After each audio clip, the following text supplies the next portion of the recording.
Hello, ഇന്നത്തെ ടോപ്പിക്കേ I'm just going to talk about my good intentions.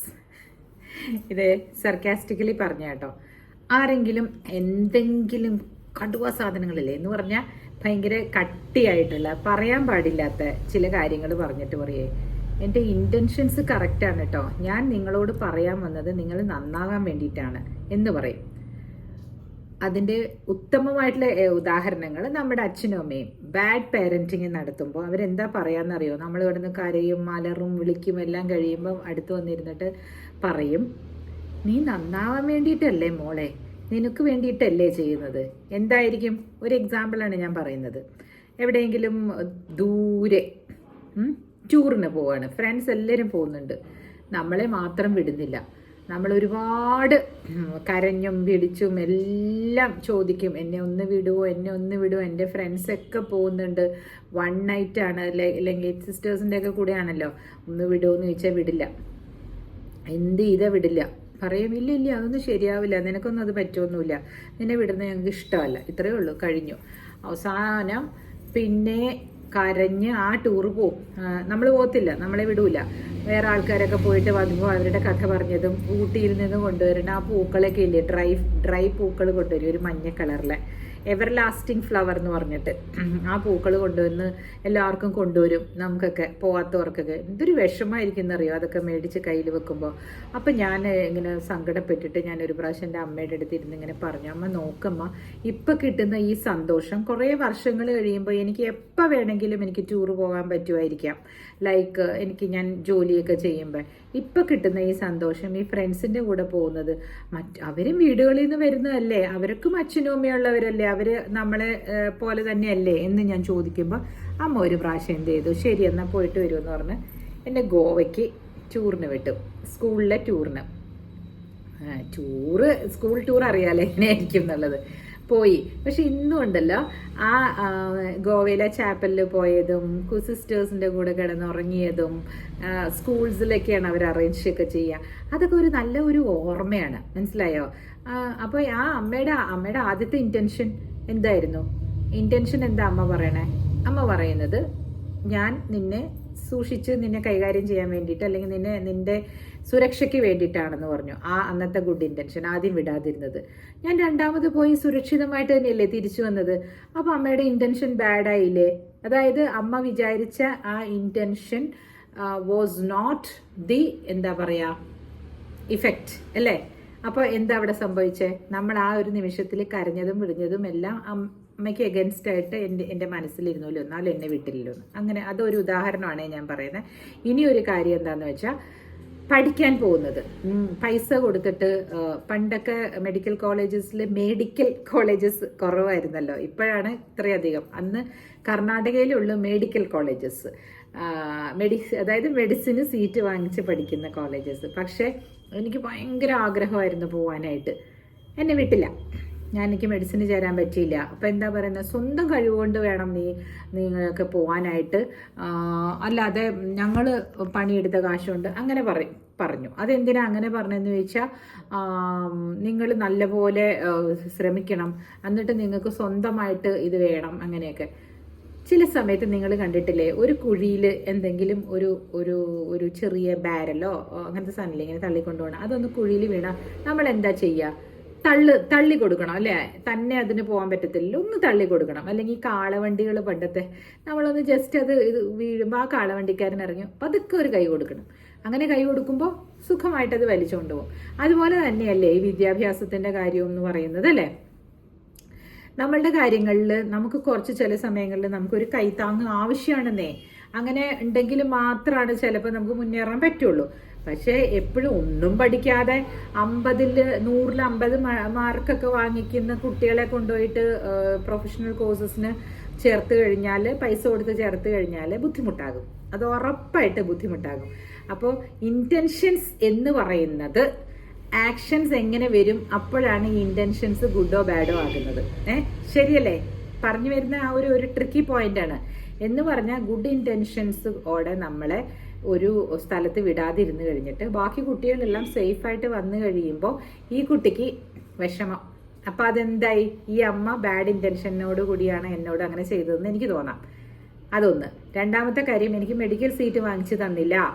എന്നിട്ട് എന്താ പറഞ്ഞതെന്നറിയോ എൻ്റെ അടുത്ത്, നീയൊക്കെ അവിടെയൊക്കെ പോയി കറങ്ങി അടിച്ച് നടന്ന് ആ കാശും പോവും, പിന്നെ ജോലി, പിന്നെ കല്യാണം കഴിപ്പിച്ച് വിടാൻ പിന്നെയും അത്രയും പൈസ ചെലവാക്കണം. നോക്കൂ എന്താണല്ലേ. അപ്പം എന്താ പറയുക, ഞങ്ങളുടെ ഇൻറ്റൻഷൻ നല്ലതായിരുന്നു, നിനക്കൊരു ഭാവി ഉണ്ടാവണമെങ്കിൽ നിനക്ക് ഒരു വിദ്യാഭ്യാസം നീ തന്നെ ചൂസ് ചെയ്ത് പോകുന്നതായിരിക്കും നല്ലത്, നീ തന്നെ നേടിയതായിരിക്കും നല്ലതെന്നുള്ളത് കൊണ്ടാണ് ഞങ്ങൾ അങ്ങനെ പറഞ്ഞത് എന്നാക്കി.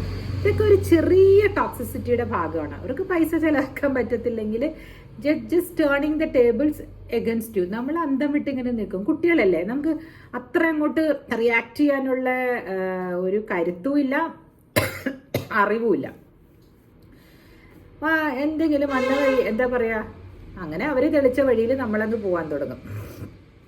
പിന്നീട് ഇത് പാരൻസിന്റെ കാര്യം. ഇനി ഒരു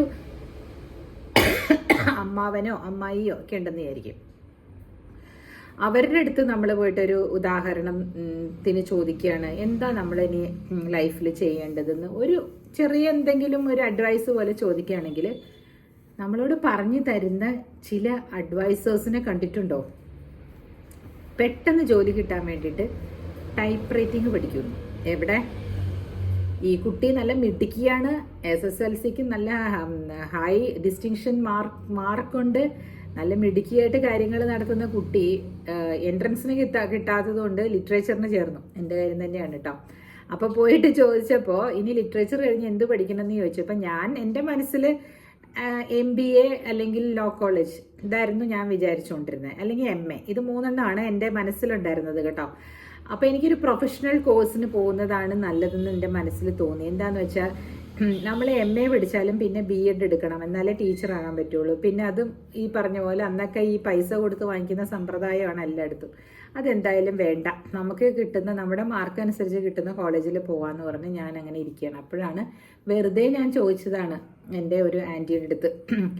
ആൻറ്റി വലിയ ജോലിയൊക്കെ ആയിരുന്നേ. അപ്പോൾ ചോദിച്ചപ്പോൾ പറഞ്ഞു, കയറാൻ ഇന്നത്തെ കാലത്ത് പെട്ടെന്ന് ജോലി കിട്ടാൻ ഏറ്റവും നല്ലത് സ്റ്റെനോഗ്രാഫി പഠിക്കുകയാണെന്ന് പറഞ്ഞു കളഞ്ഞു എന്നോട്. എത്രയോ വർഷങ്ങൾക്ക് മുമ്പ്, 50 വർഷങ്ങൾക്ക് മുമ്പൊക്കെയാണ് സ്റ്റെനോഗ്രാഫിയൊക്കെ പഠിച്ചു കഴിഞ്ഞാൽ, അതായത് ഞാൻ ജനിക്കുന്ന സമയത്താണ് ഈ സ്റ്റെനോഗ്രാഫിയൊക്കെ പഠിച്ചിട്ട് ആൾക്കാർ ജോലിക്ക് കയറുന്നത്. സോ ഔട്ട്ഡേറ്റഡ് അഡ്വൈസ്, മനസ്സിലായോ? ഔട്ട്ഡേറ്റഡ് അഡ്വൈസ് ആണത്. ഞാൻ അത് പോയി ചേർന്നിരുന്നെങ്കിൽ ഞാൻ എങ്ങനെയാണ് വലുതാവുക? ഇന്നത്തെ കമ്പ്യൂട്ടർ യുഗങ്ങളൊക്കെ വരുന്നു, അതെന്താണ്? അപ്പോൾ പുതിയതായിട്ട് മുന്നേറാനുള്ള ഒരു അഡ്വൈസ് ചോദിക്കുമ്പോൾ പഴയതിലേക്ക് പഴയ അഡ്വൈസാണ് തരുന്നത്. എന്നിട്ട് പറയും എൻ്റെ ഇൻറ്റൻഷൻ ഗുഡായിരുന്നു എന്ന് പറയും. എന്ത് ഇൻറ്റൻഷനായിരുന്നു അത്? ഞാനത് ആ ഇൻറ്റൻഷൻ ഞാൻ നല്ലതാണെന്ന് ഞാൻ എടുക്കാൻ പറ്റുമോ? അപ്പം എനിക്ക് മനസ്സിലായി, no, you have to decide. നമ്മൾ മറ്റുള്ളവരുടെ ഇതിൽ പോയിട്ടുണ്ടെങ്കിൽ ഇങ്ങനെ നമ്മളെ താഴ്ത്താനുള്ള വഴികൾ പറയാനും ആൾക്കാർ നോക്കും. സ്റ്റെനോഗ്രാഫേഴ്സ് കൊള്ളത്തില്ല എന്നല്ല ഞാൻ പറഞ്ഞു വരുന്നത്. When I had high aspirations ഉള്ള ആളുകൾ, അതനുസരിച്ചുള്ള ആളുകളോട് അഡ്വൈസും ചോദിക്കണം, അതനുസരിച്ചായിരിക്കണം നമ്മുടെ മനോനില സെറ്റ് ചെയ്യേണ്ടത്. അങ്ങനെ ഞാൻ വക്കീലാവാൻ തീരുമാനിക്കുകയാണ്. കാരണം എൻ്റെ 2-3 കസിൻസ് വക്കീലായിരുന്നു. ഒരാൾ ലോ കോളേജിൽ പ്രൊഫസറും ഒരാൾ മജിസ്ട്രേറ്റുമായിരുന്നു ആ സമയത്ത്. അപ്പം ഞാൻ വിചാരിക്കുകയാണ്, എനിക്ക് അതാണല്ലോ നല്ലത്. എനിക്ക് ഇംഗ്ലീഷ് ലിറ്ററേച്ചറിൽ നല്ല ഇതുണ്ട്, പിന്നെ ഇംഗ്ലീഷിൽ നല്ല പ്രാവീണ്യമുണ്ട്, ഭാഷാ വൈദഗ്ധ്യമുണ്ട്. So why don't I go as a lawyer? അങ്ങനെ ആരും എന്നോട് ചോദിച്ചില്ല, ഞാൻ തന്നെ ചൂസ് ചെയ്തു. എൻ്റെ അച്ഛന് ഇഷ്ടമായിരുന്നു, ഞാൻ തന്നെ ചൂസ് ചെയ്ത് ഞാൻ പോവുകയാണ്. അപ്പോൾ ഈ ഗുഡ് ഇൻറ്റൻഷൻ എന്ന് പറയുന്നത് അത് കറക്റ്റായിരുന്നു. അവരുടെ ഗുഡ് ഇൻറ്റൻഷൻ ഞാൻ നല്ലത് വിചാരിച്ച് പറഞ്ഞത്, അവർ ഗവൺമെൻറ് ജോലിയിൽ കയറാനായിട്ട് വിചാരിച്ച് പറഞ്ഞതാണെന്ന് അവർ പിന്നീട് പറയുകയുണ്ടായി. LLBക്ക് പോയാലും നമുക്ക് ഗവൺമെൻറ് ജോലിക്ക് കയറാമല്ലോ, നല്ല ജോലിയിൽ മജിസ്ട്രേറ്റ് ഒക്കെ ആയിട്ടിരുന്ന എന്താ പവർ അല്ലേ. പിന്നെ അത് കഴിഞ്ഞു. സോ ഇനി അടുത്തത് നിങ്ങൾക്ക് ഒരു റിലേറ്റ് ചെയ്യാൻ പറ്റുന്ന ഒരു കാര്യം കൂടെ ഞാൻ പറയാം കേട്ടോ. നല്ല കോളേജ്, അതായത് കോൺവെന്റ് കോളേജസിൽ പോയിട്ട് അഡ്മിഷൻ എടുക്കുകയാണെങ്കിലുള്ളത് ദാറ്റ്സ് ദ ബെസ്റ്റ്. എക്സാമ്പിൾ ഞാൻ പറയാം, സെൻറ്റ് റിസാസ്, അങ്ങനെ രാജഗിരി കോൺവെന്റും പിന്നെ അങ്ങനെ അച്ഛന്മാരൊക്കെ നടത്തുന്നതിന് കുറച്ചുകൂടെ ഒരു ഡിസിപ്ലിൻ ഉണ്ടാവാറുണ്ട്. അതേസമയം നമ്മൾ മഹാരാജാസിലൊക്കെ പോയി പഠിക്കുമ്പോഴേ, മഹാരാജാസിനൊക്കെ പറഞ്ഞിട്ടുണ്ടെങ്കിൽ ഒരു ഇച്ചിരി ഡിസിപ്ലിൻ കുറവുണ്ട്. പേരൊക്കെ ഭയങ്കര ഇതാ, കാരണം നല്ല പാഠവുമുള്ള അധ്യാപകരും ഒക്കെയാണല്ലോ അവിടെ ജോലി കിട്ടുള്ളൂ. അപ്പം അങ്ങനെയുള്ളത് കൊണ്ട് പേര് ഉണ്ട്, പക്ഷെ അവിടുത്തെ ആ ഒരു ഡിസിപ്ലിൻ കുറവ് അവിടെ കണ്ടിട്ടുണ്ട്. അപ്പം എപ്പോഴും പെൺകുട്ടികൾക്ക് എല്ലാവരും ചൂസ് ചെയ്യുക അധികവും സെൻറ്റ് റിസാർട്സ്. പിന്നെ സെൻറ്റ് ആൽബർട്ട്സ് ഉണ്ട് ആൺകുട്ടികൾക്ക് മാത്രമായിട്ട്. പിന്നെ സേക്രഡ് ഹാർട്ട് ഉണ്ട്, ദാറ്റ്സ് എ ബെസ്റ്റ് വൺ എന്ന് പറയും എപ്പോഴും. അതായത് സേക്രഡ് ഹാർട്ടിൽ പക്ഷെ ഒരുപാട് അങ്ങോട്ട് ദൂരെയാണ്, തേവരയിലേക്ക് പോകണം. അതുകൊണ്ട് നമ്മൾ എറണാകുളം വരെ അത്ര തന്നെ മാക്സിമം ഞങ്ങൾക്ക് പോകാൻ ബുദ്ധിമുട്ടായിരുന്നു. അപ്പോൾ അങ്ങനെ ഇരിക്കുന്ന സമയത്ത് ഇതേപോലെ തന്നെ ഞാൻ ഈ കോളേജിൻ്റെ കാര്യം പറഞ്ഞപ്പോഴും സെൻറ്റ് റിസാർട്സിൽ ഞാൻ ചേരാൻ പോകണമെന്ന് പറഞ്ഞപ്പോൾ കുറേ ആൾക്കാർ എൻ്റെ അമ്മാവന്മാരൊക്കെ അയ്യോ നല്ല ഇൻറ്റൻഷനിൽ പറയാം കേട്ടോ, ഞങ്ങൾ കല്യാണത്തിനൊക്കെ ബുദ്ധിമുട്ടാണ്, അവിടുത്തെ പിള്ളേരൊക്കെ ഭയങ്കര തൻ്റെടികളാണ്, നീ മഹാരാജാസിൽ ചേർത്താൽ മതി. ഇത് എന്ത് വർത്താനാണ് ഈ പറയണേ, എനിക്ക് മനസ്സിലാവണില്ല. അവർ പറയുന്നു എൻ്റെ അച്ഛൻ്റെ അമ്മയുടെ മൂത്ത ജ്യേഷ്ഠൻ ഇന്ന് ജീവിച്ചിരിപ്പില്ല, ജയിച്ചിരിക്കാൻ സാധ്യതയുമില്ലായിരുന്നു കേട്ടോ, 100 വയസ്സൊക്കെ ആയേനെ. അദ്ദേഹം ലെഫ്റ്റനൻറ്റ് കേണലായിരുന്നു. അന്നൊക്കെ കേണലും ലെഫ്റ്റനൻറ്റ് കേണലൊക്കെ കുറച്ചേ ഉള്ളൂ, പണ്ടത്തെ കാലത്തെ കാര്യമാണ്. അപ്പോൾ അവർക്ക് ഭയങ്കര അദ്ദേഹം വന്ന് BA മാത്സ് ആയിരുന്നു, ഒന്ന് BA എന്നാണ് കേട്ടോ, BA ഓണേഴ്സ് എന്നാണ് പണ്ട് പറഞ്ഞിരുന്നത്. ആ സമയത്തെ പുള്ളി മാത്സ്, പുള്ളിക്ക് അവിടെ ആയിരുന്നു പഠിത്തമൊക്കെ. അപ്പോൾ പുള്ളി പറയുന്നത് നിൻ്റെ അമ്മ, എൻ്റെ അമ്മയും അവിടെ പഠിച്ചത്, നിൻ്റെ അമ്മയും നിൻ്റെ അവിടെ അമ്മാവനും ഒക്കെ പഠിച്ച കോളേജിൽ തന്നെ ഒരു ലിഗസി ആയിട്ട് നീ അവിടെ പോയി പഠിക്കൂ, നീ ഇവിടെ പോകണ്ട. എന്നിട്ട് പറഞ്ഞു ഞാൻ നല്ല ഇൻറ്റൻഷനിലാണ് കേട്ടോ പറഞ്ഞത്. ഈ കുട്ടിക്ക് ഇത് നല്ല ഇൻറ്റൻഷൻ ആണോ ഇല്ലയോ എന്നുള്ളത് നമ്മൾ പിന്നീടല്ലേ മനസ്സിലാവുള്ളൂ. അവിടെ പോയി ജോയിൻ ചെയ്താൽ എങ്ങനെ ഉണ്ടായിരുന്നു, ഇവിടെ പോയി ജോയിൻ ചെയ്താൽ എങ്ങനെ ഉണ്ടായിരുന്നു എന്നുള്ളത്. ഈ ഇൻറ്റൻഷൻ പറയുന്നത് അവരുടെ അനുഭവങ്ങളിൽ നിന്നാണ് ഇൻറ്റൻഷൻ പറയണേ. എന്ന് വരികിൽ സെൻറ്റ് റിസാർട്സിൽ പഠിക്കുകയാണെങ്കിൽ കുറച്ചുകൂടി നല്ലതായിരുന്നു എന്നാണ് എനിക്ക് തോന്നിയത്. സോ അത് പോട്ടെ.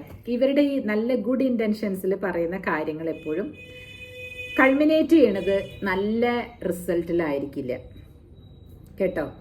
എൻ്റെ പുറകിന് നടന്ന് പഠിപ്പിച്ച് എന്നെ നല്ലോണം പഠിപ്പിച്ച് അടിച്ചു പഠിപ്പിച്ചാലേ ഞാൻ പഠിക്കുകയുള്ളൂ. മഹാരാജാസിലെ സമരങ്ങളും അതും ഇതുമൊക്കെ ആയിട്ട് ഞാൻ അധികം പഠിച്ചൊന്നുമില്ല. കഷ്ടിച്ച് 2nd ക്ലാസ് എനിക്ക് കിട്ടിയുള്ളൂ. 50% കഷ്ടി കിട്ടിയിട്ടില്ല. അപ്പോൾ ഒന്ന് ആലോചിച്ച് നോക്കിക്കേ, എത്ര മോശമായിട്ടായിരിക്കും ഞാൻ പെർഫോം ചെയ്തിട്ടുണ്ടാവുക ഇത്ര നന്നായിട്ട് പഠിച്ചിട്ട്. അതേസമയം ഞാൻ സെൻറ്റ് റിസാർട്സിലെ ഒരു കോൺവെൻറ്റ് അന്തരീക്ഷത്തിൽ പോയിരുന്നെങ്കിൽ ഐ വുഡ് ഹവ് പെർഫോംഡ് വെല്ലെന്ന് ഞാൻ പറയുന്നു. അങ്ങനെ പറഞ്ഞാൽ എൻ്റെ അമ്മ പറയും ആരെങ്കിലും കുറ്റം പറഞ്ഞുകൊണ്ടിരിക്കുകയാണ്. ഇൻറ്റൻഷൻസിൻ്റെ കാര്യം പറയുമ്പോൾ ഞാൻ പറഞ്ഞതേ ഉള്ളൂ കേട്ടോ. ഇതൊക്കെ നമ്മൾ ഗുഡ് ഇൻറ്റൻഷൻസ് എന്ന് പറഞ്ഞുകൊണ്ട് മറ്റുള്ളവരുടെ കാര്യത്തിൽ അഭിപ്രായം പറയാൻ പോകരുതെന്നാണ്. അങ്ങനെ പറഞ്ഞു കഴിഞ്ഞാൽ ഇതുപോലെ ബാൾട്ടി അടിക്കും. ഇപ്പം ഞാൻ പറഞ്ഞ പോലെ എൻ്റെ അമ്മാവൻ്റെ ഗുഡ് ഇൻറ്റൻഷൻസ് ആയിരുന്നു എന്നെ മഹാരാജാസിൽ ചേർത്തതെങ്കിൽ ആ ഗുഡ് ഇൻറ്റൻഷൻസ് വർക്കൗട്ട് ആയില്ല എൻ്റെ അടുത്തെന്ന് ഞാൻ പറയുമായിരുന്നു. Because my outcome was very bad. അവിടെ പഠിച്ചിട്ട് കിട്ടിയത് ഒരു നല്ല പേര്, നല്ല കോളേജിലാണ് പഠിച്ചതെന്ന് പറയാം, ഒരുപാട് നല്ല പ്രഗത്ഭരായ അധ്യാപകരുണ്ടെന്ന് പറയാം. അത് പോട്ടെ, അത് എനിക്കൊരു നൊസ്റ്റാൾജിയാണ് മഹാരാജാസ് ഇപ്പോൾ, അതുകൊണ്ട് കുഴപ്പമില്ല. പക്ഷേ ഇൻറ്റൻഷൻസ് എന്ന് പറയുന്നത് അതിൻ്റെ പ്രതിഫലനം ഇൻറ്റൻഷൻസോടുകൂടി പറഞ്ഞിട്ട് അത് പിന്നെ അതിൻ്റെ റിസൾട്ട് എന്തായിട്ട് വന്നു എന്നുള്ളതിലാണ് ആ ഇൻറ്റൻഷൻസ് മാറ്റേഴ്സ് ആണോ അല്ലേ എന്ന് പറയുന്നത്. സപ്പോസ് നിങ്ങൾ കണ്ടിട്ടില്ലേ, ഒരാൾ ഇപ്പം എടുത്തുകൊണ്ട് ഒരാൾ നിൽക്കുകയാണ്. അപ്പം നമുക്ക് ഉറപ്പായിട്ട് അറിയാം നമ്മൾ ചെല്ലുമ്പോൾ വെട്ടുമെന്ന്. അയാൾ നമുക്ക് ഇഷ്ടമല്ല, അയാൾ പറഞ്ഞു വെച്ചിട്ടുണ്ട് you should not come and enter into my house, I will kill you എന്ന് പറഞ്ഞിട്ട്. അപ്പോൾ അയാളുടെ ഇൻറ്റൻഷൻ എന്താണ്? Bad intention, that he will kill എന്ന് പറഞ്ഞിട്ടുണ്ട്. അപ്പോൾ ആ വഴി നമ്മൾ പോകത്തില്ല. പക്ഷേ നമ്മളോട് സ്നേഹത്തോടെ സംസാരിക്കുകയും നമ്മളോട് ഇഷ്ടം കാണിക്കുകയും ചെയ്യുന്നവരുടെ വീട്ടിൽ നമ്മൾ പോകും. പക്ഷെ അവിടെ ചെല്ലുമ്പോൾ ചെറിയ സൂചി എടുത്തിട്ട് ഓരോരോരോരോ കുത്ത് വെച്ചാണ് അവർ നമ്മളെ വാഴപ്പഴത്തിൽ ഊസി കയറ്റുക എന്ന് പറഞ്ഞ പോലെ പതുക്കെ പതുക്കെ കുത്തി നോവിച്ചുകൊണ്ടിരിക്കും. ആ ഒരേ സ്ഥലത്ത് ചെറിയ സൂചി വെച്ച് 1000 കുത്തുമ്പോൾ അതൊരു വ്രണമായിട്ട് മാറും അല്ലേ.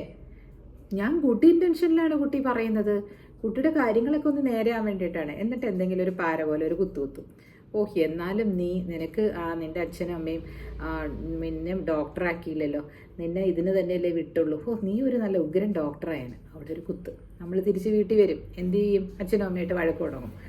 അങ്കിളിങ്ങനെ പറഞ്ഞല്ലോ, അമ്മയച്ഛനും എന്നെ വിട്ടില്ലല്ലോ ഇത്. അപ്പം എന്തായി? അവിടെ പിന്നെയും ഒരു കുത്തായി. അപ്പോൾ അമ്മ തിരിച്ചു വരും, തിരിച്ച് വഴക്ക് പറയും. നിനക്കെന്താ തന്നെ പഠിച്ച് മേടിക്കായിരുന്നില്ലേ? വഴക്കായോ ഇല്ലയോ? പിന്നെയും നമ്മൾ എവിടെയെങ്കിലും ചെല്ലുമ്പോൾ ഇതേപോലെ വേറെ എന്തെങ്കിലും കാരണത്തിൽ ഒരു കുത്ത് ആങ്കിൾ പിന്നെയും തരും. അങ്ങനെ കുത്തി അവിടെ ഒരു വ്രണമായിട്ട് മാറും. പിന്നെ എന്ത് പറ്റും? അതൊരിക്കലും പൊറുക്കാനാവാതെ ഐദർ വി വിൽ ഡൈ അല്ലേ. നമ്മൾ ആ ഗിൽട്ട് കൊണ്ട് നമ്മളൊരു ബാഡ് പേഴ്സണാലിറ്റി ആയിട്ട് മാറാം. അല്ലെങ്കിൽ anyway that impact will be very very very bad. അപ്പോൾ ഇങ്ങനെയുള്ള ആളുകളുമായിട്ട് സൗഹൃദവും പാടില്ല, ഒപ്പീനിയൻസും ചോദിക്കാൻ പാടില്ല. പറഞ്ഞു വരുന്ന കാര്യം ഞാൻ പറയാം. നിങ്ങൾ ഒരിക്കലും മറ്റുള്ളവരുടെ അടുത്ത് പോയിട്ട് നിങ്ങളുടെ ലൈഫിനെ പറ്റി ഒപ്പീനിയൻ തേടരുത്. ചുറ്റിനും കണ്ട് മനസ്സിലാക്കുക. കാരണം നിങ്ങൾ എന്താകണം എന്നുള്ളത് നിങ്ങളുടെയാണ് നിയതി, നിങ്ങളുടെ ഡെസ്റ്റിനിയാണത്. So you have to choose your destiny. You can change your destiny also, അല്ലേ? നമ്മൾ ലോ ഓഫ് അട്രാക്ഷനിൽ പറയുന്ന പോലെ നീ എന്താവണമെന്ന് നീ ആഗ്രഹിക്കുന്നു അതായിരിക്കണം. അല്ലാതെ ഈ ഗുഡ് ഇൻറ്റൻഷൻസോടെ പറഞ്ഞു തരുന്ന ആൾക്കാരുടെ അടുത്ത് പോയിട്ട് നിങ്ങളെ കുറയ്ക്കുകയാണ് അവർ. അതായത് ഞാൻ നേരത്തെ പറഞ്ഞില്ലേ, നിങ്ങൾക്കൊരു ഹൈ കാലിബറുള്ള കുട്ടിയാണെന്ന് നിങ്ങൾ എന്തിന് ഒരു ടൈപ്പ് റൈറ്റിംഗ് ഇൻസ്റ്റിറ്റ്യൂട്ടിൽ പോയിട്ട് ടൈപ്പ് റൈറ്റിംഗ് പഠിക്കണം? യെസ്, എല്ലാം പഠിച്ചിരിക്കണം. ഞാൻ പഠിച്ചു കേട്ടോ, ടൈപ്പ് റൈറ്റിംഗ് ഞാൻ പഠിച്ചിട്ടുണ്ടായിരുന്നു. കാരണം എന്തിനാന്ന് വെച്ചാൽ ലോയേഴ്സിന് ആവശ്യമാണ്. ഭയങ്കര ഫാസ്റ്റായിട്ട് ചെയ്താലാണല്ലോ ഇപ്പോൾ കമ്പ്യൂട്ടറിലൊക്കെ. ഇപ്പം എൻ്റെ സ്കിൽസ് പോയി അത്.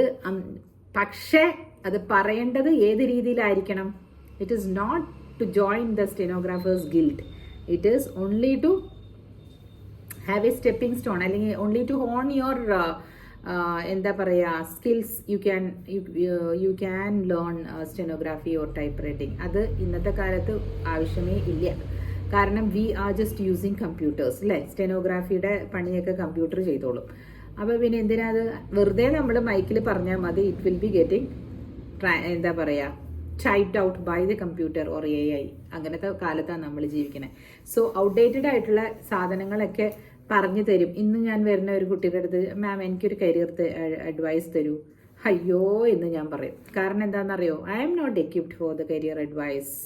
I don't know. I belong to the yesteryear generation എന്ന് ഞാനങ്ങ് പറയും. എനിക്കറിയില്ല, ഞാനതിന് സുല്ലിട്ട് നിൽക്കും. You have to open your eyes and see എന്താണ് ചെയ്യേണ്ടതെന്ന്. എന്നിട്ട് അനുഭവങ്ങൾ ചോദിച്ചാൽ ഞങ്ങൾ പറയാം ഇതൊക്കെയാണ് കണ്ടിരിക്കുന്നത്. പക്ഷെ ദിനം പ്രതി മാറിക്കൊണ്ടിരിക്കുകയാണ്, ദിനം പ്രതി. അതുകൊണ്ട് ഗുഡ് ഇൻറ്റൻഷനോടുകൂടി നിങ്ങൾ പറയുന്ന കാര്യങ്ങൾ റിസൾട്ട് നെഗറ്റീവ് ആണെങ്കിൽ people will come and ask you what kind of intention are you talking about. ഞാൻ ഒരു കുട്ടിക്ക് അഡ്വൈസ് കൊടുത്തിട്ട് ആ കുട്ടി ആയുർവേദത്തിന് പോയി ചേർന്നു. ബിക്കോസ് അവൾ സംസ്കൃതമൊക്കെ നന്നായി ചെയ്യും. എൻ്റെ ഒരു കസിൻ്റെ മകളാണ്. ആ കുഞ്ഞിന് ജോലിയായില്ല ഇതുവരെ. എന്തൊക്കെയോ ചെറുത് അവിടെ ഇവിടെയൊക്കെ ചെയ്തുകൊണ്ട് നടക്കുന്നുണ്ട്. ആയുർവേദം വളരെ നല്ലതാണെന്ന് ഞാൻ എൻ്റെ അന്നത്തെ സമയത്ത് എനിക്ക് തോന്നിയതും. ബിക്കോസ് ആ കുട്ടിയുടെ ടൈപ്പ് ഓഫ് ലിവിങ്ങും ഒക്കെ ആയിട്ട് സ്യൂട്ടബിൾ ആയിരുന്നു. അങ്ങനെ വിചാരിച്ച് പറഞ്ഞു. മനസ്സിലായോ? അത് എൻ്റെ ഗുഡ് ഇൻറ്റൻഷൻ ആയിരുന്നു. പക്ഷെ ആ കുട്ടിക്ക് ജോലി കിട്ടിയിട്ടില്ല ഇപ്പോഴും. അപ്പോൾ അവർ പറയുന്ന ആ കുട്ടി പറഞ്ഞു തന്നെയാണ് കേട്ടോ, എനിക്ക് വേറെ എന്തെങ്കിലും പഠിച്ചിരുന്നെങ്കിൽ ഇപ്പോൾ ജോലിയായേനെ. അതാണ് എൻ്റെ ഗുഡ് ഇൻറ്റൻഷൻ ബാഡ് ഇൻറ്റൻഷനായി മാറിയില്ലേ ഇപ്പോൾ. അതുകൊണ്ട് ഗുഡ് ഇൻറ്റൻഷൻസ് എന്ന് പറഞ്ഞാൽ നിങ്ങൾ ആർക്കും പോയി അഡ്വൈസും കൊടുക്കണ്ട, നിങ്ങൾ ആരുടെയും അഡ്വൈസ് കേൾക്കാനും പോകണ്ട. കണ്ണും കാതും തുറന്ന് അപ്പന കാര്യങ്ങൾ സ്വന്തമായിട്ട് തീരുമാനിച്ചോളൂ. ഞാൻ ഇങ്ങനെയാണ് ചെയ്തത്, എൻ്റെ ജീവിതത്തിൽ നിന്ന് നിങ്ങൾക്ക് പ്രചോദനം ഉണ്ടെങ്കിൽ നിങ്ങൾ എടുക്കാന്നല്ലാതെ അതാണോ മാഡത്തിൻ്റെ അഭിപ്രായം എന്താണെന്ന് ചോദിച്ചാൽ ഞാൻ എൻ്റെ അഭിപ്രായം പറയുന്നത് ഇത് ഞാനായിരുന്നെങ്കിൽ ഞാൻ ഇങ്ങനെ ചെയ്തേനെന്ന് എനിക്ക് പറയാൻ പറ്റുള്ളൂ. അല്ലാതെ നിങ്ങൾ അത് ചെയ്യൂ എന്ന് പറയുമ്പോൾ ചിലപ്പോൾ മുറിവൈദ്യം ആളെ കൊല്ലുമെന്ന് പറഞ്ഞ കണക്കിന് നിങ്ങളുടെ ഫുൾ സാഹചര്യങ്ങളും എനിക്ക് മനസ്സിലായിട്ടുണ്ടാവില്ലായിരിക്കാം, അല്ലേ? അതാണ് ഞാൻ പറഞ്ഞു തന്നെ. ഗുഡ് ഇൻറ്റൻഷൻസോ അല്ലെങ്കിൽ അവർ നന്നാവാനുള്ള അഡ്വൈസസിൽ നമ്മൾ പോയി കൊടുക്കുമ്പോൾ ദ ഔട്ട്കം ഗുഡായില്ലെങ്കിൽ your intention also will be bad ആണെന്ന് ആൾക്കാർ ധരിച്ചേക്കാം കേട്ടോ. അപ്പോൾ സൂക്ഷിച്ച് കണ്ടുവെക്കുക. ഈ ലൈഫിൽ ഇടപെടേണ്ടി വരും. നമ്മൾ നന്മ മരമാകാനൊക്കെ പോയാൽ കുറേ നാൾ കഴിഞ്ഞ് ആൾക്കാർ തിരിഞ്ഞു നിന്നിട്ട് ഓ നന്മ മരമായാൽ വന്നിരിക്കുന്നത്, അതായത് കളിയാക്കിയിട്ട് വരില്ലേ നന്മ മരം, അങ്ങനെയൊക്കെ പറയുന്നത് ഞാൻ കേട്ടിട്ടുണ്ട്. ദൈവമേ, നമ്മൾ എന്തുമാത്രം വിഷമിച്ചും കാര്യങ്ങളൊക്കെ ചെയ്തിട്ടുണ്ടാവും അല്ലേ പലർക്കും വേണ്ടിയിട്ട്. എന്നിട്ട് ഇതുപോലെയൊക്കെ കേൾക്കേണ്ടി വരൂലേ? സോ അല്ലെങ്കിൽ കോൾഡ് ഷോൾഡേഴ്സ്, എല്ലാത്തിനും ഒരു കോൾഡ് ഷോൾഡേഴ്സ് ഓടണം. എനിക്ക് സൗകര്യമില്ല, ഞാൻ ഇങ്ങനെയാ എന്നുള്ള മട്ടിൽ നടക്കുന്നില്ലേ, അങ്ങനെയും ആകാം. അതുകൊണ്ട് ഗുഡ് ഇൻറ്റൻഷൻസ് എന്ന പേരിൽ പോയിട്ട് അവസാനം പഴി വാങ്ങണ്ട. അതേപോലെ ഈ ഗുഡ് ഇൻറ്റൻഷൻസ് എന്ന് പറഞ്ഞ് നമ്മളുടെ അടുത്തേക്ക് ഈ സൂചി ഇങ്ങനെ കയറ്റത്തില്ലയോ, കുത്തി വ്രണമാക്കൽ, അല്ലെങ്കിൽ നിങ്ങളുടെ ആ മൊറലിനെ ഡൗൺ ആക്കൽ, അതിനൊന്നും നിന്നു കൊടുക്കരുത്. Everything is in our hands, our destiny is in our hands. Try ചെയ്ത് നോക്കൂ. എൻ്റെ ഡെസ്റ്റിനി എൻ്റെ കയ്യിൽ തന്നെയായിരുന്നു. ഞാൻ എന്ത് വിചാരിച്ചു, എനിക്ക് എങ്ങനെ വേണമോ അത് ഇന്ന് വരെ ഈശ്വരൻ സഹായിച്ച് നടത്തിയിട്ടുണ്ട്. ഇനിയും അങ്ങനെ നടക്കും എന്നാണ് എൻ്റെ ബലമായ വിശ്വാസവും ഞാൻ അതിലാണ് ഉറച്ചു വിശ്വസിക്കുന്നത്. അങ്ങനെ ഉറച്ചു വിശ്വസിച്ചാൽ മാത്രം മതി. നിങ്ങളിൽ തന്നെ അങ്ങ് വിശ്വസിച്ചോളൂ. ആരെന്ത് പറഞ്ഞാലും പറയുന്നവരവിടെ കിടന്ന് പറഞ്ഞോട്ടെ, ഞാൻ ഇലക്ഷന് നിൽക്കുന്നില്ല എന്ന് മാത്രം പറഞ്ഞാൽ മതി. അതായത് if you people talk bad about you can just react and say ഞാൻ ഇലക്ഷന് നിൽക്കുന്നില്ല കേട്ടോ, എന്ത് വേണം പറഞ്ഞു. അങ്ങനെ അല്ല, അങ്ങനെ ഇലക്ഷന് നിൽക്കണവരൊക്കെ അല്ലേ നന്മ വേണം പറയണം, ആളുകളെല്ലാവരും എന്നെ ഇഷ്ടപ്പെടണം, ഒരു വോട്ടാണേ എന്ന് പറയില്ലേ. അതിലൊന്നും കാര്യമില്ല സുഹൃത്തുക്കളെ. എനിവേ, ചൂടെടുക്കുന്നുണ്ട് ബിക്കോസ് ഇതെല്ലാം അടച്ചു വെച്ചിരിക്കുകയാണേ. ഇത് മെയിൻ റോഡാണ്, കറ്റാനം റോഡ് എന്ന് പറയും. ഇത് മാവേലിക്കര കറ്റാനം റോഡ്. സോ ഞങ്ങളുടെ വീട് ഇങ്ങനെ കുറച്ച് ഇങ്ങനെ ഇരിക്കുകയാണ്. അപ്പോൾ അതിൽ ജനൽ തുറന്നു കഴിഞ്ഞിട്ടുണ്ടെങ്കിൽ പെട്ടെന്ന് ബസ്സസും അതും ഇതൊക്കെ പോകുന്ന റോഡായതുകൊണ്ട് സൗണ്ട് കേട്ടോണ്ടിരിക്കും. So I have to lock all the doors and then sit here and talk. അങ്ങനെ ചെയ്യുമ്പോൾ സൗണ്ട് പ്രൂഫ് ആക്കാൻ വേണ്ടി ഞാൻ ഇടുമ്പോൾ കാറ്റും ഇല്ല. കാരണം ഫാൻ ഇട്ട് കഴിഞ്ഞാൽ പിന്നെ ഞാൻ പറയുന്ന കേൾക്കത്തില്ല. അങ്ങനെ ചെറിയ പരിമിതികളിലൂടെയൊക്കെ എൻ്റെ ഈ കുഞ്ഞു ചാനൽ ഞാൻ നടത്തിക്കൊണ്ട് പോവുകയാണ്, നിങ്ങൾ കുറച്ച് പേരുടെ സഹായം കൊണ്ട്. Okay, so please listen to me and suggest new topics also കേട്ടോ. ഞാൻ സംസാരിക്കണമെന്ന് നിങ്ങൾക്ക് ഉള്ള ചില ടോപ്പിക്സ് നിങ്ങൾ താഴെ പറഞ്ഞാൽ ഞാൻ അതിനെ പറ്റിയിട്ട് റിസർച്ച് ചെയ്തിട്ട് എൻ്റെ അഭിപ്രായത്തിൻ്റെ കൂടെ പറയുന്നതായിരിക്കാം. ഇന്നലെ അനൂപിൻ്റെ കാര്യം ഞാൻ പറഞ്ഞില്ലേ, അതേപോലെ അനൂപിന് അത് ഇഷ്ടമായി എന്ന് കണ്ടു ഞാൻ. I am very happy. പിന്നെ ഇതിൻ്റെ ഇടയിൽ അങ്ങനെ പറയുമ്പോൾ എനിക്കതിൽ തോന്നുന്ന കമൻസ് ഞാൻ എടുത്തിട്ട് I will do a video and I will talk about it. So thank you. കൂട്ടുകാരെല്ലാം ഉറങ്ങുന്ന സമയമായിരിക്കും അല്ലേ? ഇവിടെ എത്ര മണിയായി? 3:30 ആയെന്ന് തോന്നുന്നു. So let me wind up. നാളെ വരാം ഒരു ടോപ്പിക്കുമായിട്ട്. ഹിന്ദുക്കളായിട്ടുള്ള ആൾക്കാരോടൊരു കാര്യം ചോദിച്ചിട്ട്, കൊട്ടാരക്കര കൃഷ്ണൻ്റെ ഗണപതി ക്ഷേത്രത്തിൽ പോയിട്ടുണ്ടോ നിങ്ങൾ? ഞാൻ ഇന്ന് രാവിലെ അവിടെ പോയിരുന്നു. അടൂർന്ന് അങ്ങോട്ട്, പത്തനംതിട്ട ജില്ലയിലെ അടൂർന്ന് തിരുവനന്തപുരത്തേക്ക് പോകുന്ന വഴിക്ക്. പണ്ടും ഞാൻ പോയിട്ടുണ്ട്. കൊട്ടാരക്കര ഗണപതി എന്ന് പറഞ്ഞു ഉണ്ണിയപ്പം കിട്ടും അവിടെ. അയ്യോ, എന്ത് നല്ല ടേസ്റ്റ് ആയിരുന്നു. രാവിലെ ചൂടായിട്ട് കൊട്ടാരക്കര ഗണപതിയുടെ ഉണ്ണിയപ്പവും കഴിച്ചു. സോ അത് കഴിഞ്ഞിട്ടാണ് ഇവിടെ വന്നിരുന്ന് കഴിക്കുന്നത്. കൊട്ടാരക്കരയൊക്കെ ഉള്ളവർ കേൾക്കുന്നുണ്ടെങ്കിൽ comment. Thank you so much. നാളെ വരാം. ഓക്കെ.